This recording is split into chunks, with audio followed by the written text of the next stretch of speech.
Hello po sa inyo mga ka-tricks, welcome back for another tricks and tips. So for today's video, gusto mo bang malaman yung 3 tricks sa Messenger, na kung saan malalaman mo dito kung nagluluko, or may ibang ka-chat sa Messenger ang jowa mo.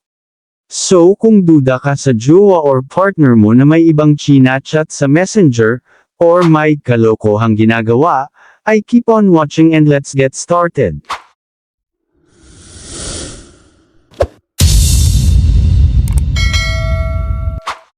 So ayan, proceed na tayo sa unang trick sa Messenger, kung paano mo mahuli kung may ibang kinakausap, at chinachat or may ginagawang kalokohan ng partner or jowa mo. So una dapat ay hiramin mo yung cellphone niya. Then kapag nasa iyo na yung cellphone ng jowa mo, ay i-open mo yung Messenger niya. I-click yung 3 horizontal lines sa may itaas. Then i-click yung settings icon. Then dito, ay scroll mo lang at hanapin mo yung privacy and safety. So dito sa privacy and safety, ay makikita mo yung Messenger settings, na hidden contacts. At dito mo makikita lahat ng mga contacts, or account na itinatago niya, na hindi mo alam na kinakausap or chinachat ng jowa or ng partner mo. So lahat ng mga account na nandito kung mayroon man, ay hindi mo makikita sa friend list or kahit sa chat list ng Messenger niya. Dahil naka-hide ang mga ito. So dapat ay alam natin ang Messenger settings na hidden contacts. So paano nga ba mag-hide ng contacts? Madali lang. I-click ang plus sign sa itaas. Then dito sa friend list, ay select mo lang dyan, kung sino sa friend or contacts mo, yung gusto mong i-hide. So ayan, ngayon naman ay punta naman tayo sa second Messenger settings, para malaman mo kung may ibang kinakausap or chinachat si jowa mo, na hindi mo alam. So if ever na wala kang nakita na account sa hidden contacts, dito ka naman pumunta sa restricted accounts.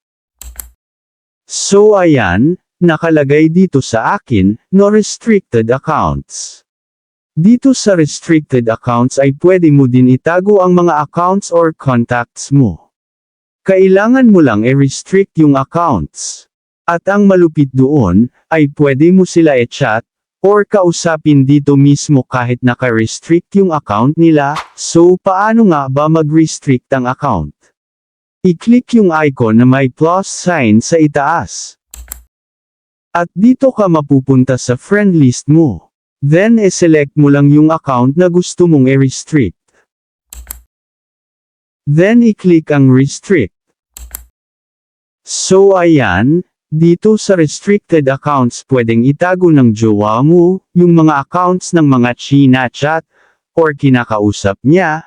Ang malupit dito ay hindi mo makikita yung mga conversation nilang dalawa, kasi nga ay naka-restrict yung account, at walang notification na may received, sa Messenger ng jowa mo. So ang tricks dito para mabasa mo yung mga conversation nilang dalawa, ay kailangan mong i-unrestrict yung account.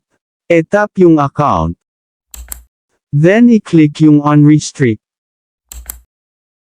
So once na ma-unrestrict mo na yung account, ay makikita mo na dito kung may conversation silang dalawa. At pwede mo na din ma-chat or makausap dito. So if ever na wala kang nakita dito sa restricted accounts, or walang naka-restrict na accounts dito, at wala ding nakataggang account sa hidden contacts, ay maaaring merong ginagamit na ibang account ang jowa mo, na hindi mo alam. So dumako naman tayo sa Messenger tricks number 3. Paano malaman kung may ibang account ang jowa or partner mo? I-click yung 3 horizontal lines sa may itaas. Then i-click yung settings icon. Then scroll nyo lang, at hanapin ang switch account. Then click switch account. So ayan, dito na makikita, Kung may ibang account na nakalagay dyan, na maaring ginagamit ng partner, or jowa mo, upang makachat, at makausap yung ex niya. Sana po ay nagustuhan nyo ang tricks natin ngayon, at maraming salamat po sa mga nag-subscribe, at kung bago ka lang napadaan sa channel natin, at gusto mo ng mga ganitong video, ay huwag po sana kalimutang mag-like, subscribe, at pindutin ang notification bell button, upang updated po kayo once na mag-upload ako ng bagong video. So thank you for watching, and God bless po sa lahat.